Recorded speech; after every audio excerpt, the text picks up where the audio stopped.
everyone. I hope you're all doing well. I'm Karima. For those who don't know me, I'm part of the Witches Conference, and I'm here to give you your forecast, your horoscope for Aries season. So, with Mariana, we did an episode on the podcast. If you don't know about our podcast, please check it out.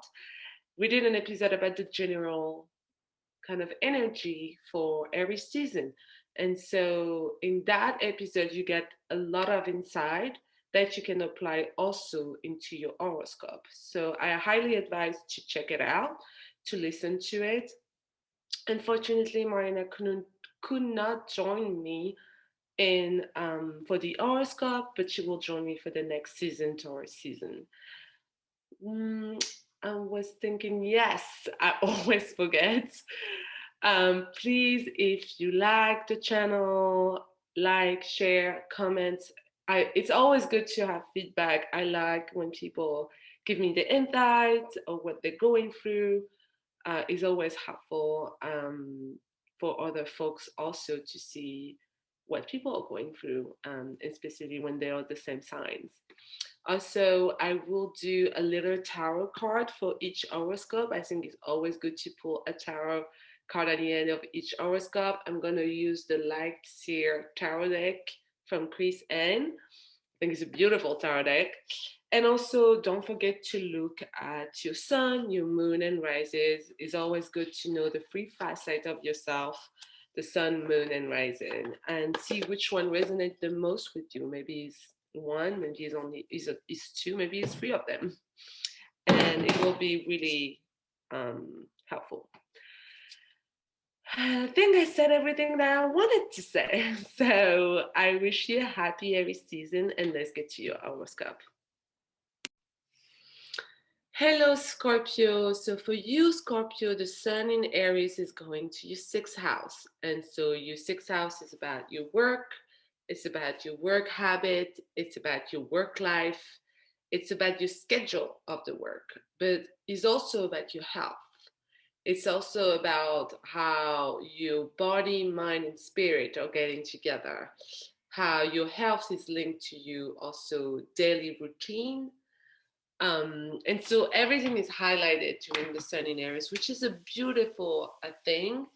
I think for Scorpio is asking us to watch and to look into your schedule, your work habits, your balance between your health and how much you give to yourself and your workload, and how you can balance better that. That can be also a lot of, there can be jobs offered, there can be with Aries is really fiery, is really maybe a busy time at work too.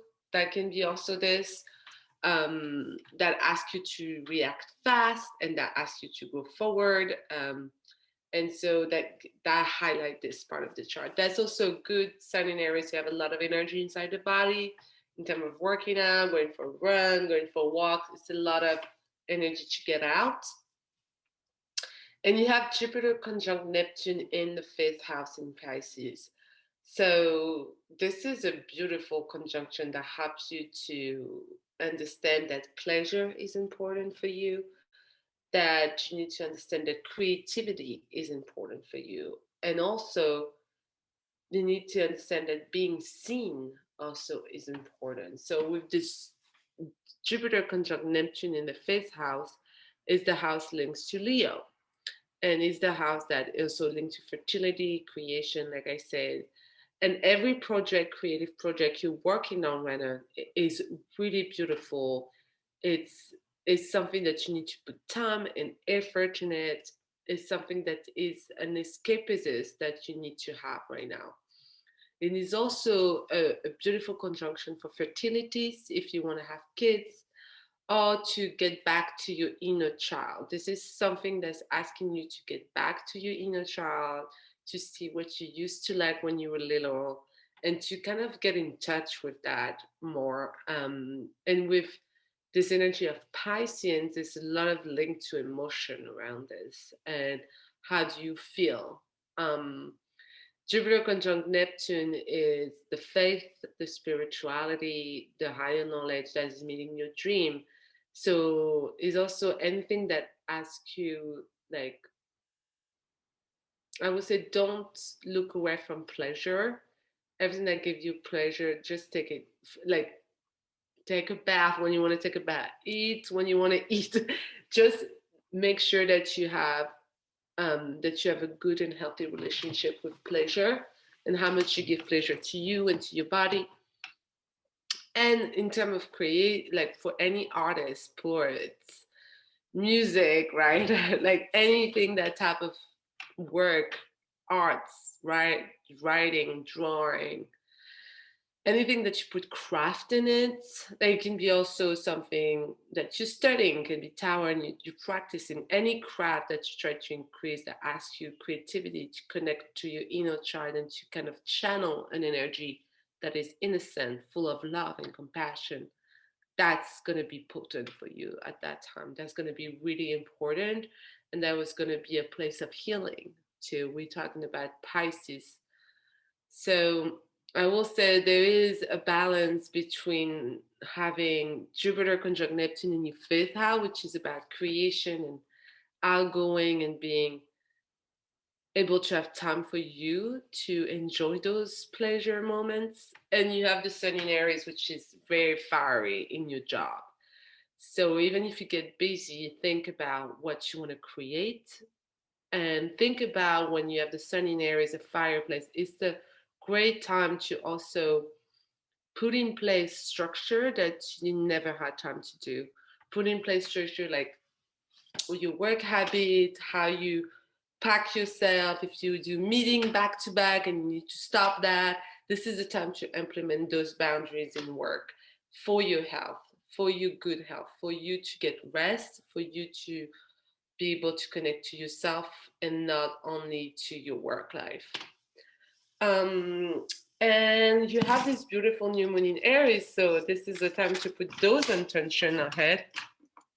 This is the time to really, if you have new objective and like intention you want to put at work on your job, just this is the new moon in Aries. This is the time on March 31st, and you have a full moon in Libra in the 12th house. And the 6th and 12th house is one of the hardest axis in astrology, and because it's the house that relates to the physical work, the job, the service industry, to the unseen world, to the connection to something that is higher than yourself. So it's the, I do think it's the two dimension, the earth and the unseen world that we're talking about. So that's is access during Aries season is asking you to have a great balance between your practice and between what you give into the world, and to make sure to have the time to connect to yourself, to check on yourself, and to make sure that you have this practice to make sure that you're okay, make sure that you're not overwhelmed, make sure that you take time for you. And yeah, you have the strength card.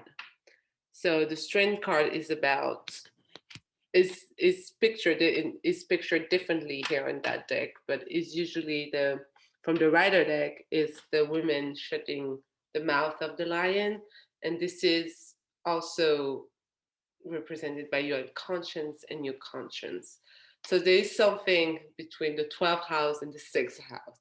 There's this duality that is appearing pretty on the tower and also on your horoscope that need to be acknowledged. So it might be a relationship, or how do you work your private practice or your wound, and how does it implement it in your work life?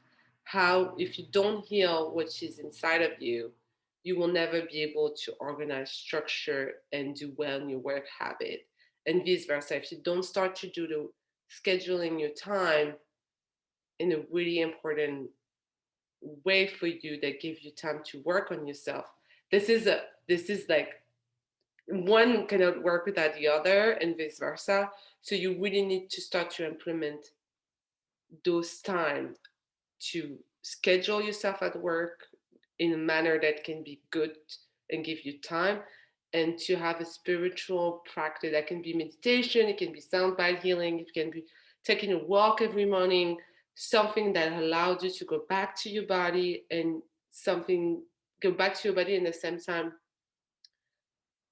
escape, like a walk in the forest, whatever, in nature. There's a balance here that is being asked. So I hope that was helpful, Scorpio. I wish you a happy Aries season. Bye bye.